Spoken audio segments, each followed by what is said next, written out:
बिस्मिल्लाहिर्रहमानिर्रहीम। अस्सलाम वालेकुम डियर स्टूडेंट्स, मैं हूं प्रोफेसर अज़मत अली और आप देख रहे हैं मेरा चैनल मैथ्स फॉर यू। बेटा आपको रियल एनालिसिस 1 की क्लास में वेलकम करता हूं। आज के लेक्चर में हम Cauchy journal principle of convergence जो है उसके ऊपर डिस्कशन करेंगे। लास्ट लेक्चर में हमने ये सीखा कि हर कॉशी सीक्वेंस जो है, हर कन्वर्जेंट सीक्वेंस जो है वो कॉशी होता है, लेकिन हर कॉशी सीक्वेंस जो है वो कन्वर्जेंट नहीं होता। लेकिन आज के लेक्चर में हम ये देखेंगे कि एक सीक्वेंस अगर कन्वर्जेंट है तो वो कॉशी होगा और अगर कॉशी है तो वो कन्वर्जेंट होगा। ये कब पॉसिबल होगा ये मैं अभी आपको बाद में बताता हूँ। पहले थ्योरम की स्टेटमेंट पढ़ लेते हैं। Necessary and sufficient condition for the convergence of a real number sequence is that it is a Cauchy sequence। आपने ये प्रूफ करना है कि अगर सीक्वेंस कॉशी है तो कन्वर्जेंट होगा, जो कि हम ऑलरेडी पहले भी प्रूफ कर चुके हैं, और अगर कॉशी है तो फिर वो कन्वर्जेंट है। अब यहाँ पर जो मैं बात बता रहा था कि लास्ट टाइम हमने लास्ट लेक्चर में ये प्रूफ किया है कि हर कॉशी जो है वो कन्वर्जेंट नहीं होता, ठीक है। लेकिन यहाँ पर हम ये प्रूफ करेंगे कि कॉशी सीक्वेंस कन्वर्जेंट हो सकता है। अब ये कब हो सकता है? अगर आपने जो कॉशी सीक्वेंस दिया है वो सीक्वेंस है रियल नंबर्स का। अगर आपने जो मीट्रिक स्पेस जिसके ऊपर कॉशी सीक्वेंस आपने डिफाइंड किया है वो कंप्लीट मीट्रिक हो, क्या हो? कंप्लीट मीट्रिक हो। कंप्लीट मीट्रिक स्पेस आप जानते हैं कि ऐसी मीट्रिक स्पेस को कहते हैं जिसमें हर कॉशी सीक्वेंस जो है वो कन्वर्ज करता है, ठीक है। तो जब भी आप कॉशी सीक्वेंस को ऐसी मीट्रिक स्पेस के ऊपर डिफाइन करेंगे जो कि कंप्लीट होंगी तो फिर हर कन्वर्जेंट कॉशी भी होगा और हर कॉशी कन्वर्जेंट भी होगा। बस ये इतनी सी बात है। थ्योरम को प्रूव करने से पहले चंद एक ये बेसिक चीज़ें जो कि मैं ऑलरेडी अपने प्रीवियस लेक्चर्स में बता चुका हूँ उनको यहाँ पर थोड़ा सा डिस्कस कर लेते हैं। एक सीक्वेंस an को आप कन्वर्जेंट सीक्वेंस कहते हैं। अगर ये हमारे पास एक सीक्वेंस an है, इसे मैं कहूँगा ये कन्वर्जेंट सीक्वेंस है और इसकी जो लिमिट है वो L है या ये L को कन्वर्ज करता है।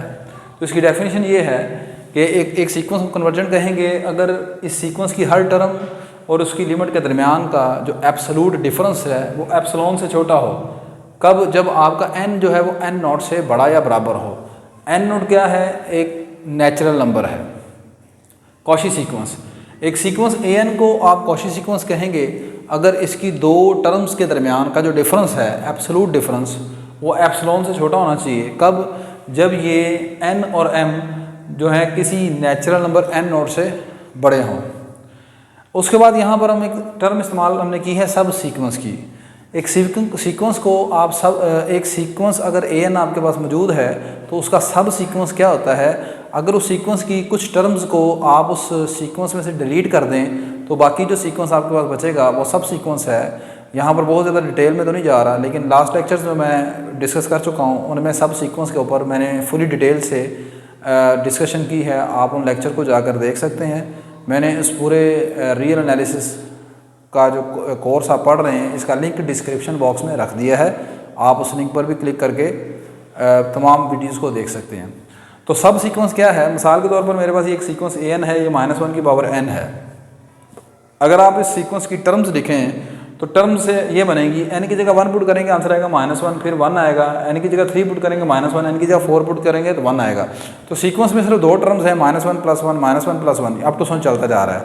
अब अगर इसमें से अब इसके दो सब सीक्वेंस आपके पास यहाँ पर बन सकते हैं। अगर आप यहाँ पर ये वाला सीक्वेंस बनाएं an k = 1, an k यहाँ रिप्रेजेंट कर रहा है इसका सब सीक्वेंस। तो an k = 1 यानी ये वाला जो सीक्वेंस है जिसकी हर टर्म जो है 1 1 है, ठीक है। तो ये कांस्टेंट सीक्वेंस होगा। इसी तरह ही एक सीक्वेंस बन सकता है an k = -1। हाँ, दूसरी बात ये कि हर सीक्वेंस अपना सब सीक्वेंस भी होता है। आप इसको भी एज इट इज़ अपना सब सीक्वेंस भी कंसीडर कर सकते हैं, लेकिन इसका जो प्रॉपर सब सीक्वेंस है वो ये दो बनते हैं, an k = 1 और an k = -1। ज़्यादा डिटेल से सब सीक्वेंस के मतलब आपने मैं बता चुका हूँ लास्ट लेक्चर को आप देख सकते हैं जाकर। उसके अलावा इस थ्योरम को प्रूफ करने के लिए हम यहाँ पर एक थ्योरम का इस्तेमाल करेंगे। थ्योरम की स्टेटमेंट कुछ इस तरह है और इस थ्योरम का भी मैं प्रूफ अपने लेक्चर्स में बता चुका हूँ। Every subsequence of a convergent sequence is convergent. किसी कन्वर्जेंट सीक्वेंस का अगर आप सब सीक्वेंस उठाएं तो वो भी कन्वर्ज करता है। ठीक है, नेक्स्ट अब हम चलते हैं इस थ्योरम के प्रूफ की तरफ, उसको देखते हैं। नहीं बेटा, नेक्स्ट प्रूफ की तरफ चलते हैं। सबसे पहले यहाँ पर नेसेसरी कंडीशन यानी इफ़ कंडीशन ये है कि हम सपोज कर लेंगे कि ए एन जो है वो आपका कन्वर्जेंट सीक्वेंस है और वो कन्वर्ज कर रहा है लिमिट एल को, तो हम प्रूफ ये करेंगे कि ये ए एन जो है वो कॉची सीक्वेंस है। अब कन्वर्जेंट सीक्वेंस की डेफिनेशन जैसे कि मैं पहले अभी आपको बता चुका हूँ, अगर आपका ए एन जो है वो एल को कन्वर्ज कर रहा है तो आपके by definition of convergent sequence किसी पॉजिटिव रियल नंबर एप्सिलॉन के लिए आपको एक पॉजिटिव इंटीजर एन नॉट मिलेगा सच डैट के ए एन और इसकी लिमिट के दरमियान का जो डिफरेंस है वो लेस देन इक्वल होगा एप्सिलॉन बाई 2 से, लेस देन होगा एप्सिलॉन बाई 2 से for all n greater than equal to n naught. इसे मैं इनक्वालिटी नंबर 1 कह देता हूँ। मैंने ये प्रूव करना है कि ए एन जो है वो कॉची सीक्वेंस है। ये सीक्वेंस कॉची तब होगा अगर ए एन और इसकी दो टर्म्स के दरमियान, ए एन की कोई सी दो कंसेक्टिव टर्म्स के दरमियान का जो डिफरेंस है वो एप्सिलॉन से छोटा होगा। ठीक है, तो अब मैंने लेट कर लिया कि ए के जो है वो ए एन का सब सीक्वेंस है। तो हमने जैसे मैंने अभी आपको रिजल्ट में ये बताया कि हर कन्वर्जेंट सीक्वेंस का जो सब सीक्वेंस होता है वो भी कन्वर्ज करता है। तो मैंने लिखा the expression 1 also hold for subsequence a k of convergent sequence a n, यानी ये जो एक्सप्रेशन 1 है वो ए के लिए भी होल्ड करेगी, बिल्कुल वैसे ही जिस तरह ए एन के लिए होल्ड कर रही है। मतलब होल्ड करने का मतलब क्या है कि ए के और इसकी लिमिट एल के दरमियान का जो डिफरेंस है वो एप्सिलॉन बाई 2 से छोटा होगा जब आपका के जो है वो एन नॉट डैश, यहाँ पर अब आपको एक दूसरा पॉजिटिव इंटीजर मिलेगा, उसका नाम मैंने एन नॉट डैश रख लिया। ठीक है, यहाँ पर भी इक्वल का निशान लगा लें आप। ठीक है, अच्छा अब अगली बात ये कि हर कन्वर्जेंट सीक्वेंस का जो सब सीक्वेंस है वो कन्वर्जेंट होता है और वो उसी लिमिट को कन्वर्ज करता है जिसको ए एन कन्वर्ज कर रहा है। तो अगर ए एन एल को कन्वर्ज कर रहा है तो ए के भी जो है वो एल को कन्वर्ज करेगा। ठीक है, अब यहाँ पर बन गई हमारे पास ये दो इनइक्वालिटीज़। ठीक है, अब आपने अगर प्रीवियस लेक्चर्स अभी तक देखे हैं कन्वर्जेंट सीक्वेंस के, तो हमारा ये तरीका रहा है कि जब भी दो इनक्वालिटीज़ आपके पास आ जाएँ तो यहाँ पर ये दोनों नंबर रहें मुख्तलिफ। ये वाली इनक्वालिटी होल्ड करती है उन नंबर्स के लिए जो कि एन नोट से बड़े हैं, ये वाली इनक्वालिटी होल्ड करती है उन नंबर्स के लिए जो कि एन नोट डैश से बड़े हैं। ठीक है, अब मुझे नहीं पता कि एन नोट बड़ा है या एन नोट डैश बड़ा है। ठीक है, मैं कोई ना कोई तो दोनों में से बड़ा होगा। मैंने लेट कर लिया कि इन दोनों का जो मैक्सिमम है वो एन स्टार के बराबर है। ठीक है, मिसाल के तौर पर ये इनक्वालिटी है आपके पास उन नंबर्स के लिए जो कि 10 या 10 से बड़े हैं, और ये वाली इनक्वालिटी उन नंबर्स के लिए जो कि 12 से बड़े हैं। तो अब आप मुझे बताएं कि इन दोनों में कौन सी चीज़ कॉमन है। जाहिर सी बात है ये नंबर शुरू हो रहे हैं 10 या 10 से आगे। 10 या 10 से आगे में कौन कौन से नंबर आएंगे? 10 आएगा, 11 आएगा, फिर 12 शुरू होगा। और ये वाले नंबर हैं वो वाले जो 12 से शुरू हो रहे हैं। तो दोनों में कॉमन कौन हुआ? 12 या 12 से आगे वाले नंबर। ठीक है, तो 12 क्या है इन दोनों का? दोनों में मैक्सिमम है इन दोनों की, मतलब जो लोअर नंबर है वो 12 बनता है दोनों में, जहाँ पर जाके कॉमन है। तो आपने लेट कर लिया कि ये अगर एन नोट से बड़े नंबरों के लिए होल्ड करती है और ये एन नोट डैश से बड़े नंबरों के लिए होल्ड करती है, दोनों का मैक्सिमम हम मान लेते हैं एन स्टार के बराबर है। तो मैंने लिखा कि आपके पास आगे का आपने लाइन लिखनी है, so 1 and 2 both hold for n dash. ठीक है, कि 1 और 2 दोनों जो है वो एन डैश के लिए होल्ड करेंगी, बड़े नंबर के लिए। अगली चीज़, अब मैंने ये प्रूव करना है कि ए एन कॉची सीक्वेंस है। तो कॉची सीक्वेंस कब प्रूव करूँगा? जब मैं आप ये दिखा दूँ कि इसकी दो टर्म्स के दरमियान का जो डिफरेंस है ए एन और इसकी सब सीक्वेंस मैंने माना है ए के। ठीक है, तो सब सीक्वेंस भी सीक्वेंस की टर्म ही होती है ना कोई। ठीक है, तो इसके दरमियान का जो डिफरेंस है वो मैंने एप्सिलॉन से छोटा दिखाना है। तो मैंने अब यहाँ पर इस चीज़ को सोल्व करना है ए एन माइनस ए के को। तो अब इसको सॉल्व करने के लिए मैंने क्या किया, मैंने जो लिमिट एल मान के चला था यहाँ पर उसको ऐड भी कर दिया और सब्ट्रैक्ट भी कर दिया। जब ये माइनस कर दिया, ये प्लस कर दिया, आगे यहाँ पर इसको अलग-अलग कर लेंगे, यानी ये अलग कर दें, ये अलग कर दें। और यहाँ पर आप एब्सोल्यूट की एक प्रॉपर्टी का इस्तेमाल करेंगे। आप जानते हैं कि x प्लस वाई का जो एब्सोल्यूट होता है वो लेस देन इक्वल है x absolute plus y absolute के। ठीक है, ये हम पढ़ चुके हैं। अच्छा ये पहले का एब्सोल्यूट आ जाएगा, यहाँ पर ये वाली जो चीज़ है ये आपके पास x आ जाएगी, यहाँ पर ये चीज़ हो जाएगी y के बराबर। अच्छा जब आप इसके ऊपर एब्सोल्यूट अलहदा करेंगे ये आ जाएगा an माइनस एल, जब इसके ऊपर आप एब्सोल्यूट अलहदा करेंगे ये बनेगा l माइनस ए के। तो अब अंदर से अगर आप माइनस कॉमन निकाल लें ये आ जाएगा माइनस ए के माइनस एल। अब हम जानते हैं कि एब्सोल्यूट की ये प्रॉपर्टी होती है, एब्सोल्यूट की ये खूबी है कि वो माइनस अगर इस तरह हो तो वो उसको ख़त्म कर देता है, अब्जॉर्ब कर लेगा, तो ये बन जाएगा ए के माइनस एल। अच्छा अब उसके बाद बाय यूजिंग 1 and 2, 1 से आप देखें ए एन माइनस एल किससे छोटा है, एप्सिलॉन बाय 2 से, और 2 से यही चीज़ किससे छोटी है, एप्सिलॉन बाय 2 से। दोनों को आप यहाँ पर पुट कर देंगे, ये आ जाएगा लेस देन एप्सिलॉन बाय 2, ये भी आ जाएगा less than epsilon bye 2। Epsilon bye 2 plus epsilon bye 2 क्या आंसर आ गया, एप्सिलॉन आ गया। तो ये किसको शो कर रहा है, ये शो कर रहा है कि ए एन क्या बन गया है, कॉची सीक्वेंस बन गया है। नेक्स्ट चलते हैं, अब हम ये प्रूव करेंगे कि ए एन जो है वो आपने कॉची सीक्वेंस मानना, कॉची सीक्वेंस सपोज कर लेंगे और प्रूफ ये करेंगे कि अब ए एन जो है वो कन्वर्जेंट सीक्वेंस है। मैंने सपोज कर लिया कि ए एन जो है वो कॉची सीक्वेंस है, we need to show that it is a convergent sequence. अब ये कन्वर्जेंट है तो आपने ये दिखाना है कि ए एन और इसकी लिमिट के दरमियान का जो डिफरेंस है वो एप्सिलॉन से छोटा होना चाहिए, ठीक है। Since a n is Cauchy sequence, तो कॉची सीक्वेंस की डेफिनेशन को मैंने इस्तेमाल किया, किसी पॉजिटिव रियल नंबर एप्सिलॉन के लिए आपको एक पॉजिटिव इंटीजर एन डैश मिलेगा कि इसकी दो टर्म्स के दरमियान का जो डिफरेंस है वो एप्सिलॉन बाय 2 से छोटा होगा।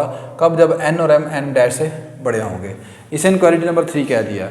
अब अगली बात मैंने लिखी है और ये मैं लास्ट लेक्चर में प्रूफ कर चुका हूँ, आप वहाँ पर देख सकते हैं। As we know that every subsequence of a Cauchy sequence is convergent. किसी भी कॉची सीक्वेंस का जो सब सीक्वेंस होता है वो कन्वर्जेंट होता है, ठीक है। तो लेट ए एम, मैंने मान लिया कि ए एम जो है वो कन्वर्जेंट सब सीक्वेंस है ए एन का। ए एन कौन है, कॉची सीक्वेंस है। मैंने मान लिया कि ए एम जो है वो इस कॉची सीक्वेंस का कन्वर्जेंट सब सीक्वेंस है। अब जब मैंने ये मान लिया है कि ये इसका कन्वर्जेंट सब सीक्वेंस है, ठीक है, तो अब ये उसी लिमिट, तो इसकी कोई ना कोई लिमिट भी होगी। तो मैंने सपोज कर लिया कि ये जिस नंबर को, रियल नंबर को कन्वर्ज कर रहा है उसका नाम आर के बराबर है। तो फिर ए एम का और इस लिमिट आर का जो डिफरेंस है वो एप्सिलॉन बाय 2 से छोटा होना चाहिए by definition of convergent sequence. कब, जब आपका यहाँ पर आएगा जी, आपका जब m, यहाँ पर नंबर m है तो m greater than equal to होगा सम पॉजिटिव इंटीजर। तो यहाँ पर पॉजिटिव इंटीजर, वहाँ पर मैंने n डैश लिया, यहाँ पर n डबल डैश ले लिया। बिल्कुल जिस तरह पहले मैंने यहाँ पर किया है कि 2 इनक्वालिटीज़ बन गई थी, तो मुझे नहीं पता कि n डैश बड़ा है या n डबल डैश बड़ा है। मैंने लेट कर लिया कि इन दोनों का जो मैक्सिमम है उसका नाम q के बराबर है, ठीक है। इन दोनों का नाम मैक्सिमम q का, क्योंकि अगर आप लिखेंगे कि आप लिखते हैं जी इन दोनों का मैक्सिमम n डैश के बराबर है, तो इसका मतलब फिर तो आपने फैसला कर दिया कि वो इन दोनों का मैक्सिमम n डैश है, लेकिन हमें पता ही नहीं है ना। तो हम लेट कर देंगे इन दोनों का जोन सा भी मैक्सिमम है वो q है। अब q कौन होगा, q इन दोनों में से कोई एक नंबर होगा। वो n डैश भी हो सकता है, n डबल डैश भी हो सकता है, लेकिन हमें जो कि कन्फर्म नहीं पता इसलिए हम यहाँ पर n डैश नहीं लिख सकते, सही है।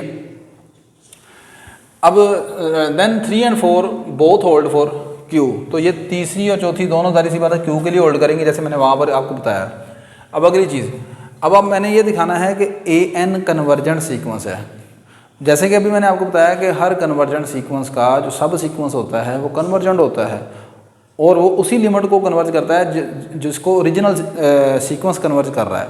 तो आपने माना था कि यहाँ पर ए एम एक कन्वर्जेंट सब सीक्वेंस है, ए एन का कौन है, कन्वर्जेंट सब सीक्वेंस है, और लिमिट क्या है, आर है। तो सारी सी बात है ये वही लिमिट है जिसको ए एन कन्वर्ज करना चाहिए, सही है। तो मैंने अभी इस चीज़ को कंसीडर किया ए एन माइनस आर को। इसमें ये जो ए एम आप लेके चले थे सब सीक्वेंस, इसको मैंने माइनस भी कर दिया, इसको प्लस भी कर दिया। उसके बाद यहाँ पर एब्सोल्यूट की यही वाली प्रॉपर्टी इस्तेमाल की जिस तरह यहाँ पर मैंने इस्तेमाल की है, तो इसको अलग-अलग कर दिया। इसकी जगह अब बाय यूजिंग 3 and 4, तो इसकी जगह आ गया एप्सिलॉन बाय 2, इसकी जगह आ गया भी एप्सिलॉन बाय 2, तो एप्सिलॉन बाय 2 प्लस एप्सिलॉन हो गया। तो a n minus r less than आ गया एप्सिलॉन से for all n greater than equal to q. तो ए एन क्या प्रूफ हो गया, कन्वर्जेंट सीक्वेंस हो गया। दोनों चीज़ें मुश्किल नहीं है, आसान है, ठीक है। दोनों आप गौर से देखें। एक में पहले हम कन्वर्जेंट मान के चले हैं तो बाद में प्रूफ कर दिया कॉशी है, इसमें हम कॉशी मान के चले हैं तो बाद में प्रूफ कर दिया कन्वर्जेंट है। डिफरेंस कहाँ से आया है, जब हमने कन्वर्जेंट माना है तो शुरू में हमने कन्वर्जेंट की डेफिनेशन को इस्तेमाल किया है और फिर इसके लिए मैंने एक जो सब सीक्वेंस है उसको सपोज किया। यहाँ पर जब मैं इसको कॉशी मान के आया तो मैंने सबसे पहले कॉशी की डेफिनेशन को इस्तेमाल किया है, और फिर यहाँ पर भी मैं एक सब सीक्वेंस को यहाँ पर बीच में शामिल किया है। यहाँ पर अब अगली बात ये है कि यहाँ पर अगर मैंने AM जो कन्वर्जेंट सब सीक्वेंस माना है वो AM रखा है, और यहाँ पर भी AM लिखा हुआ है। आप इसको मुख्तलिफ भी कर सकते हैं, आप इसको कुछ AK भी कह सकते हैं, ANK भी कह सकते हैं, सही है। इसका नाम कुछ भी रखा जा सकता है। मैंने अपनी आसानी के लिए यहाँ पर AM रखा तो यहाँ पर भी AM रख लिया है, सही है। तो आई होप कि आज का लेक्चर आपको अच्छी तरह समझ आ गया होगा। ये थ्योरम बहुत इंपॉर्टेंट है, ठीक है, आपके फाइनल एग्ज़ाम के हवाले से। इंशाल्लाह नेक्स्ट लेक्चर में आपसे दोबारा मुलाकात होती है जी। अल्लाह हाफ़िज़।